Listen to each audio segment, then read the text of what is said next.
আগামী সিটি কর্পোরেশনের মেয়র হিসেবে কাকে দেখতে চান?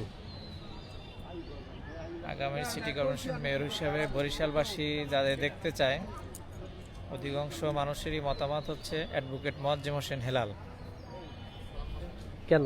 উনি হচ্ছে সৎযোগ্য মানুষ, তারপরে হচ্ছে উনি সকল জায়গায় বরিশালে পরিচিত আছেন এবং বরিশালের হচ্ছে উনি বরিশাল বারের সিনিয়র একজন আইনজীবী।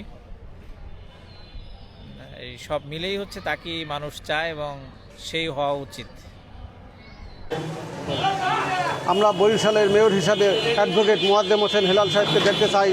সৎ, যোগ্য এবং ন্যায় ইনসাফ ভিত্তিক সমাজ প্রতিষ্ঠার লক্ষ্যে সে কাজ করছে, এই জন্য তাকে আমরা নির্বাচনে জয়যুক্ত করতে চাই। আগামীতে বরিশাল সিটি কর্পোরেশনের মেয়র হিসেবে কাকে দেখতে? হেলাল ভাই দেখতেছি। এবাদুল হাসান। বরিশালে আগামী সিটি মেয়র হিসেবে কাকে দেখতে চান? অ্যাডভোকেট মোয়াজ্জেম হোসেন হেলালকে দেখতে চাই। আমাদের বরিশালের জয় মোয়াজ্জেম হোসেন হেলাল ভাই, তার যোগ্য, সৎ, তার খুব ভালো, আল্লাহ নামাজ, খুব ভালো মানুষ, ওরা কি চাই।